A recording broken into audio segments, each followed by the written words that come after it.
On the surface, the BenQ EW2880U is just a boring 4K 28-inch display, and it kinda is. But it has the addition of one feature that actually makes it a whole lot more versatile, and that is AMD FreeSync. But first, the panel. This is a 4K 28-inch display, which is actually smaller than usual, smaller than expected, since most 4K displays are about 30 or 32 inches to begin with. And if you ask the right guy, 2 to 4 inches is a lot of difference, though I'm sure it has a great personality. Now the thing is, a 4K display at 28 inches means a whole lot higher pixel density, which means a much sharper looking display than most average 4K displays. Not that 4K displays really need any more sharpness and resolution density, but it is sharper than most of your 32 inches out there. However, it might be an issue in certain apps with scaling because Windows does not play that well to smaller 4K displays when it comes to scaling, so make sure you have your scaling set correctly. If not, you're gonna have the weird issues with icons being too big or too small. So just hop into the settings and fix that yourself. As for the panel's viewing experience though, it's really nice. We've got a peak brightness that's rated for 400 nits, and for my measurement, it got really close in terms of peak sustained spot brightness at about 380 nits in HDR mode, and also it can do 300 nits in SDR mode, which should be more than enough for most well-lit rooms, unless you have the harsh Singaporean sun just shining directly onto the display itself, then it's going to be a bit of a problem. As for color, it's pretty color accurate. It covers 90% of the DCI P3 color space and 112% of the sRGB color space. Yes, it's a 10-bit panel, so 1 billion colors as opposed to your average 8-bit panel's 16.9 million, which is nice, especially if you need to do video editing. Once calibrated, this display could give me a delta E of less than 1.5, which is definitely more than enough for some basic 8-bit color grading. So if my video editor needs to color grade,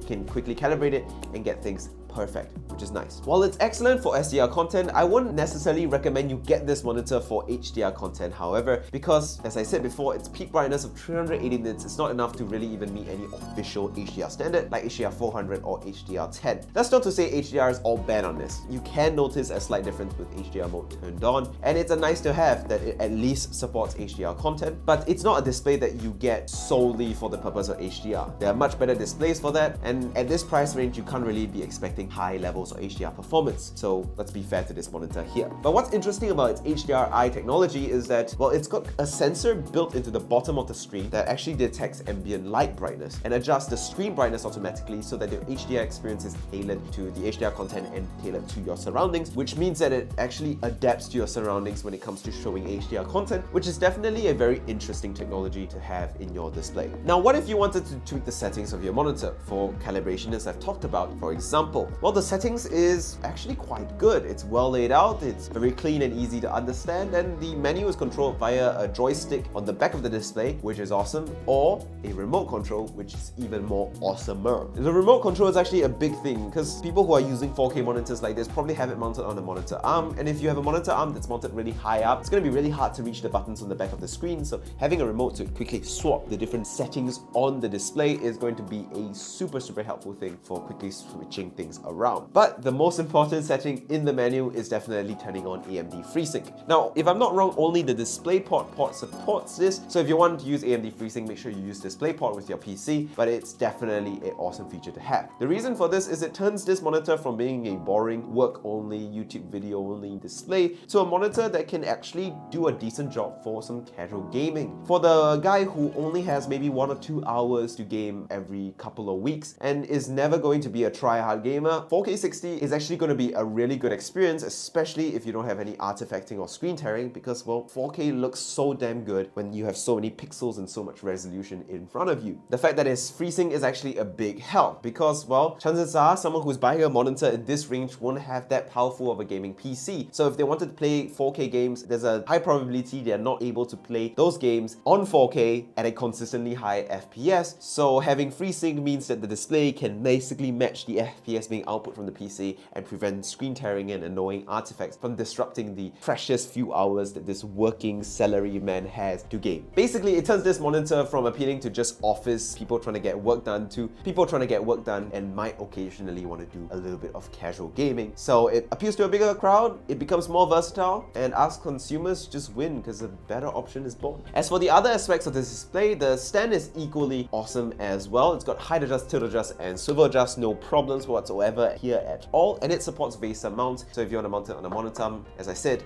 you can. The I/O is also pretty good. You've got USB-C with 60-watt power delivery, so you can plug in your MacBook and use it with your laptop, no biggie if you want to. It also has DisplayPort, which is good, and it also has HDMI, which is good. But of course, use DisplayPort if you want to use AMD FreeSync. I wish the I/O had a USB hub. That would truly make this monitor like a perfect monitor in terms of its I/O. Unfortunately, it's probably a cost restraint thing as to why they didn't put a USB hub in there. But having even a 2-port USB hub would mean the keyboard and mouse plugs will be neatly and easily cable managed for a single cable setup. Hopefully, for the next version of this monitor, they will have just that. It also has speakers in the front of the monitor. They're not very loud, they're not very good. They're not going to replace proper desktop speakers, but they are better than nothing. And frankly, it's nice to at least have them there as backups. So in conclusion then, should you buy the BenQ Ew2880U? Well, this is a definitely interesting monitor. I mean, 28 inches, 4K, AMD FreeSync. It does appeal to not just the average working man, but also the average working man that might want to squeeze in a couple of casual 4K gaming sessions every once in a while because of that FreeSync functionality. And because of that, it actually is quite a versatile, interesting product. It's not the perfect product. Of course, I wish it could do better HDR, but at its price, it's very competitive with its features. It gets the job done really, really well, and I have basically zero complaints about it, bar the HDR thing in terms of its brightness. It's color accurate as well, and for 8-bit content, it will be an absolutely wondrous experience with basically zero complaints from my end. So honestly, yeah, definitely shortlist this monitor if you're looking for a 4K work monitor, and you might occasionally be squeezing in a bit of 4K gaming sessions from time to time, even if those 4K gaming sessions is you playing like a game from 2010. I wonder if 2010 games could be run in 4K.